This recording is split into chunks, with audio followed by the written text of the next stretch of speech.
That's extremely kind.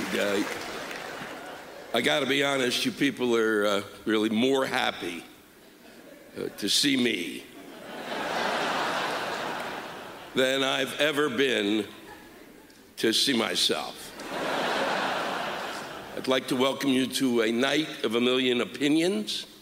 I think that's more than we're not going to even get close. If that's what you were expecting, if you said, boy, I can't wait to hear a million opinions. If we went through a million opinions, your ears would be bleeding by the end of it. We'll be lucky if we have 17 opinions. This is a group of comics. This isn't a think tank.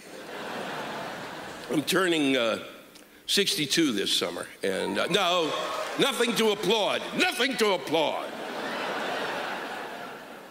You don't applaud somebody for getting older. That's just dumb luck.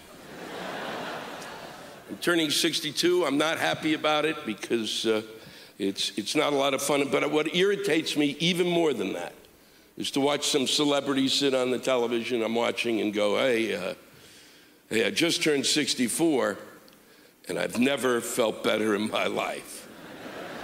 Wow, are you full of shit? This is the best you felt? Seriously? In your whole life? 64? What was it like early on? Were you suffering from polio? Were you in an iron lung? In your 20s and 30s and 40s and 50s, did they cover you with ticks?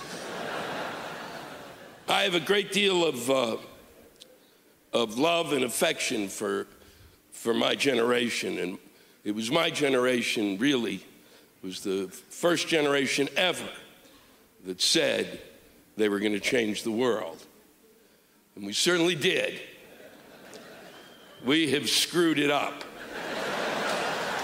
The saddest thing is that right now, my generation has no legacy to leave behind.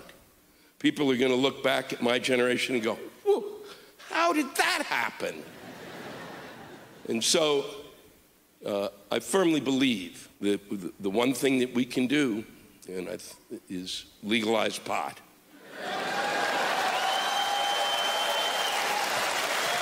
Now, I know that some of you are thinking, hey, you know, Louis, the reason you want it legalized is you smoke pot, and I don't, and I seriously don't.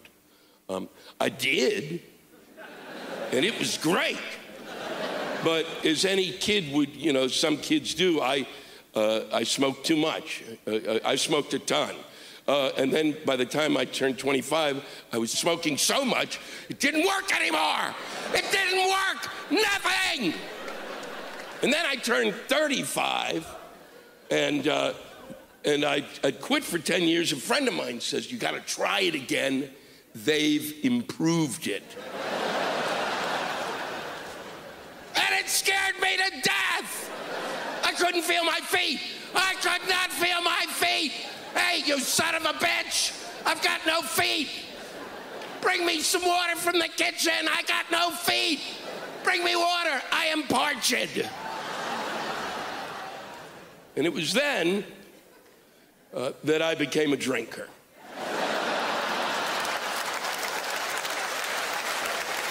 I will tell you that if you're a drinker and you're against the legalization of pot, you're a hypocrite. And there's no argument. There's no argument. You're allowed to have your high. You don't allow others to have their high. And I know what you're thinking, but Mr. Black, I saw your little demonstration there. I think that was very scary. You had no feet. It's scary to you. It's not scary to the pot smoker. That's why they smoke pot. They smoke pot to lose their feet. That's why the pot smoker is happy wherever they are. I'm not going anywhere. This is great. Besides, I got no feet. I became healthier because of pot. When I was young, my mother said to me, I really want you to try some yogurt. It's really good for you. and it contains bacteria. And since I loved my mother and trusted her, I took a little yogurt and went, "This stuff tastes like shit! What's the matter with you? Are you trying to kill me? This is crazy! Did somebody put something in a sock and leave it in their crotch for a week and then add blueberries?"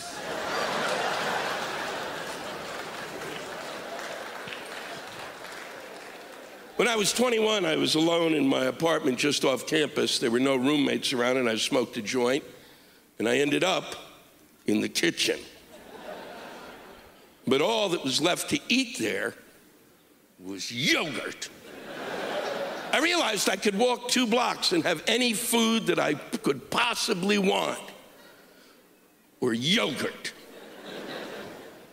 But I wasn't sure what was out there. And so I had the yogurt. And it was spectacular! It was better than ice cream! I'm gonna eat this stuff for the rest of my life, and I'll be healthy, because it contains bacteria. There is a practical reason, a very practical reason, to legalize pot. My country has no economy. And I'm pretty sure yours doesn't, because your dollar is almost equal to ours. And so I propose to you that in order to get our economies back on track and raise money, that we legalize pot, and we can do it the old-fashioned way, with a bake sale.